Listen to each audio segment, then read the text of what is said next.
Hello friends, welcome to Nila designs. Return gift combo ஆஃபரில் இன்றைக்கி design 4 பார்க்க போகிறோம். டிசைன் 4 வந்து பார்த்திங்கன்னா நான் மூன் ஷேப் தான் எடுத்திருக்கேன்.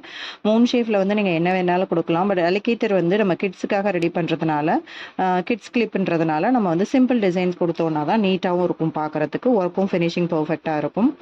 அதனால நான் வந்து என்ன பண்ணுறேன், இந்த மாதிரி எடுத்திருக்கேன். ஸோ ஃபஸ்ட்டு ஒரு மூன் ஷேப்புக்கு இந்த மாதிரி ஒன்று, அப்படியே ஆப்போசிட்டில் ஒன்று வச்சுக்கிறேன்.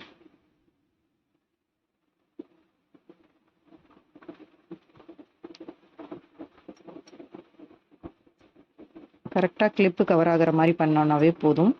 எக்ஸ்ட்ரா க்ளூஸ் இருந்துச்சு அப்படின்னா ரிமூவ் பண்ணிடுங்க. இல்லைனா நம்ம டிசைன் ஃபினிஷ் பண்ணதுக்கப்புறம் பார்க்க அசிங்கமாக இருக்கும்.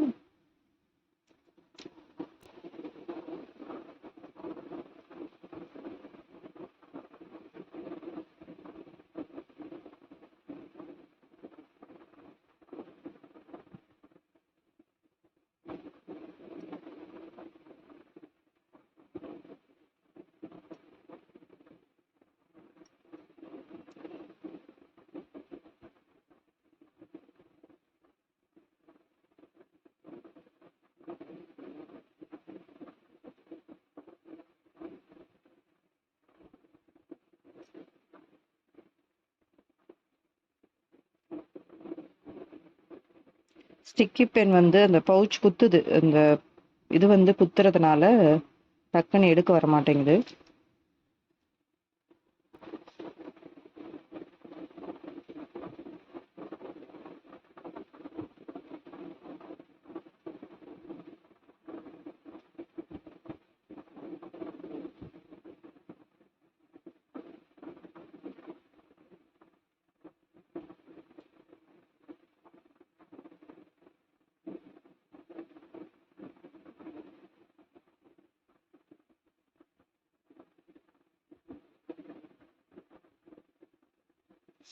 அலைன்மெண்ட் மட்டும் கரெக்டாக கிளிப்பில் ஃபிட் ஆகிருக்கான்னு பார்த்துக்கோங்க. பார்த்துட்டு கரெக்டாக கடைசியாக இருக்கிற கேப்புக்கு ஒரே ஒரு மூன் ஷேப்பை அப்படி இந்த மாதிரி ஹரிசான்டலாக ஃபிட் பண்ணிக்கிறோம்.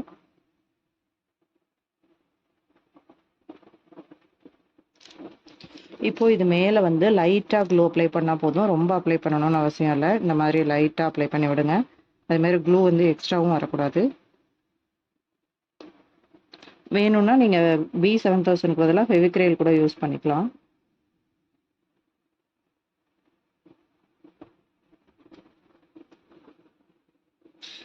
ரெண்டு மூணை வந்து நம்ம நிலா ஷேப்புக்கு கொண்டு வந்திருக்கிறதுனால அதுக்கு நடுவில் வந்து கரெக்டாக நான் வந்து என்ன பண்ணுறேன், ஐ ஷேப் ஸ்டோன்ஸ் வச்சுக்கிறேன்.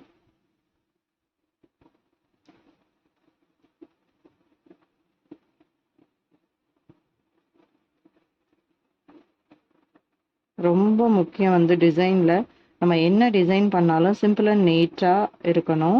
அதை விட முக்கியம் வந்து ஃபினிஷிங் வந்து பர்ஃபெக்டாக வரணும் நமக்கு. அதுதான் நம்ம சொல்கிறது. ஒரு தடவையும் இந்த க்ளூ வந்து எக்ஸஸாக அந்த பிசின் மாதிரி வந்தது அப்படின்னா அதெல்லாம் ரிமூவ் பண்ணிடணும் அப்படின்னு சொல்லிட்டு. அதுதான் டிசைனில் வந்து காஞ்சிச்சுன்னா அசிங்கமாக தெரியும். சிம்பிள் அண்ட் நீட்டாக பண்ணியிருக்கோம் பாருங்கள். தேங்க்யூ.